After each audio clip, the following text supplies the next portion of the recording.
In today's video, I'm going to show you how I escaped the minor pentatonic scale.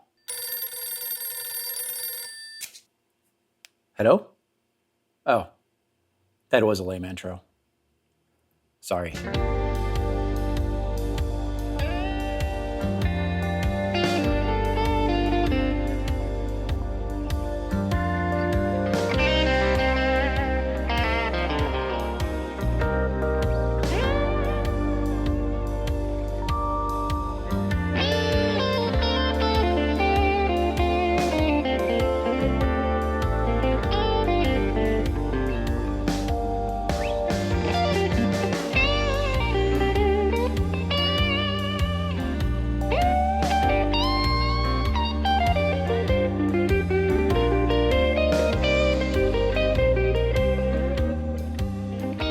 Hello, this is David. If you're new to the channel, this is all about helping you unlock your musicality on the instrument so that you can tell a better musical story. This video is really going to help you if you've been playing the blues for a little while and you feel stuck in it. And before we get started with this lesson, I would like to invite you to a free on-demand workshop, a blues workshop. This is on demand, which means that you can attend any time you want. And in that video, I'm going to share with you some ideas that I have not shared with anyone, or at least not online.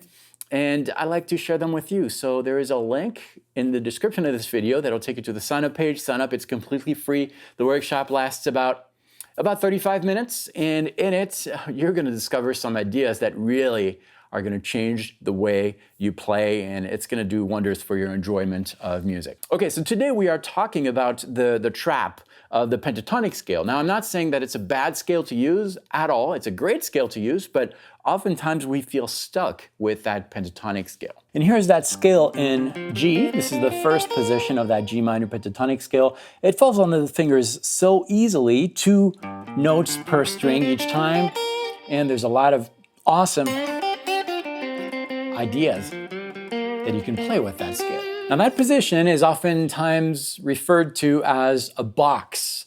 A box is a closed thing in which you can go in, well, if it's a large box, and you can be stuck in it for years, decades, your whole life sometimes. Now just to be clear, I'm not saying that you should avoid that pentatonic scale. As a matter of fact, it is completely okay to base most of your musical vocabulary on that scale. It's part of the everyday language. It's kind of expected. And there are, again, tons of ideas that you can extract from that scale.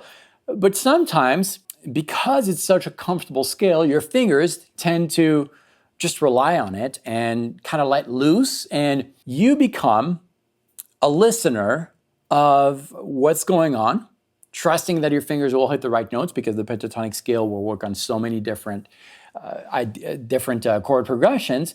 And when you do that, when you become the listener, and I mean only the listener, then you are not really the composer. You're not really participating to the musical experience. And if you're not doing that, if you're not in touch with what's going on, if your mind is not engaged, then all your solos will sound the same, very scale-based, and that can be a little unfulfilling. All right, so how do you escape that box, that pentatonic scale? Well, the answer lies under the chords. If we take a blues in G minor, for example, and we have a backing track here, the link is below, by the way. You can download the backing track, the charts, for free, so check that out if you'd like. So here we have a blues in G. G minor pentatonic will work throughout the whole thing, regardless of the chords that are being heard. It sounds good, right?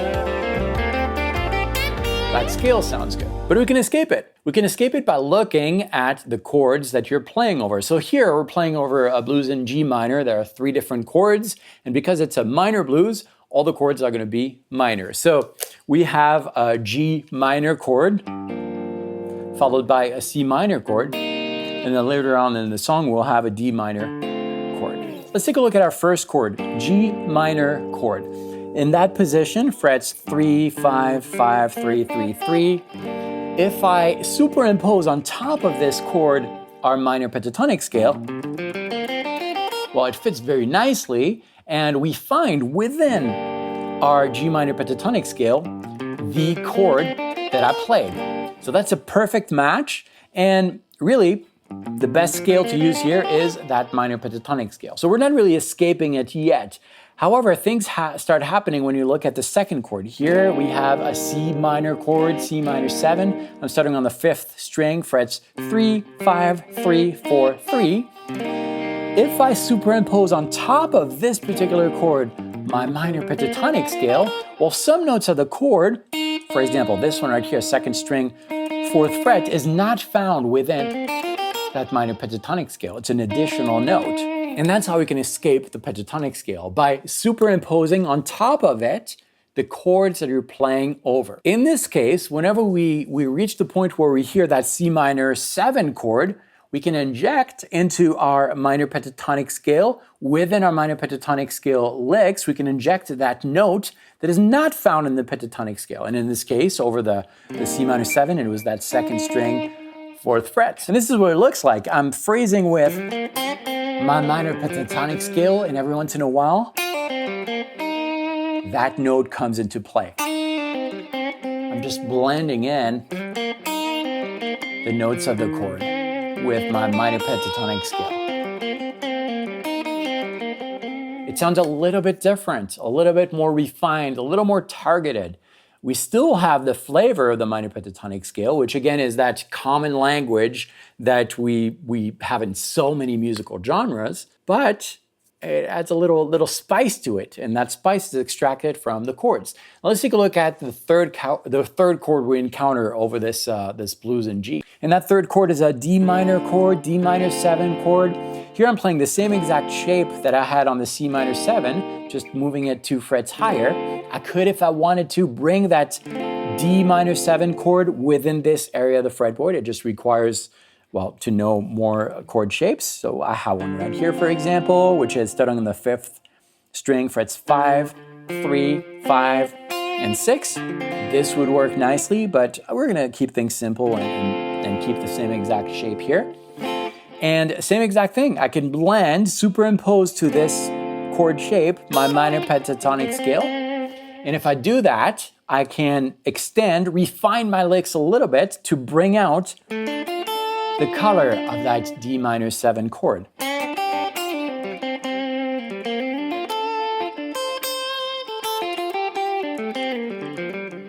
Sounds a little different. Sounds like I escaped the minor pentatonic scale, not only in the notes that I'm bringing out, but also in my mental prison that you might be experiencing sometimes when you're playing over blues chord progressions or funk or rock, and you feel kind of stuck within that scale and all your solos kind of tend to sound the same. It's kind of like you're trapped within that box and you're escaping it by reclaiming the musicality that I want you to have. And that's really what this channel is all about. So I'm going to jam a little bit over this backing track using this concept.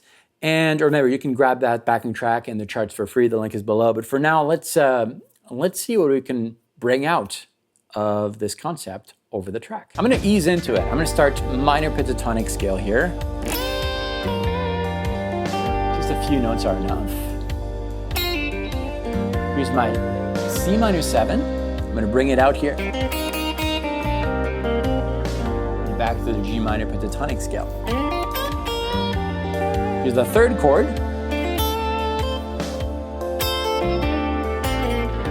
And back to that G minor pentatonic scale. Remember, don't forget about that minor pentatonic scale. You can rely on it all the time.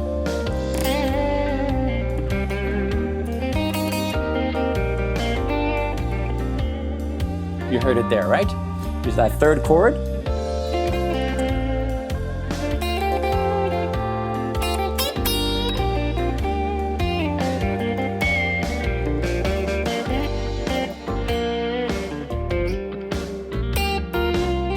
And that's just the starting point, because we just use very simple chords here, but the more chord shapes and chord inversions you know, the more tools you'll have to escape that minor pentatonic scale. And that's really how you can develop a very strong knowledge of the fretboard, by just exploring different chord shapes and make them very usable in your improvisation.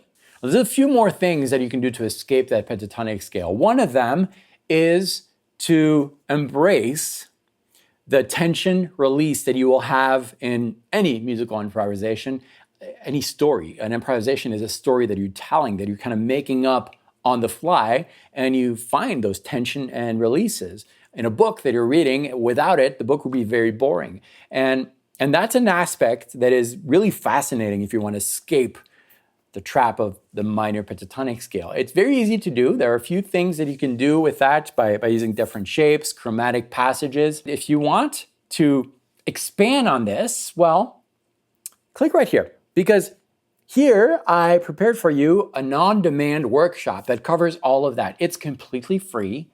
Click right here to register and watch this on-demand workshop. It lasts about 40 minutes. It comes with backing tracks. Check it out. I'll meet you right there. Thanks for watching this video. Click here. Practice well.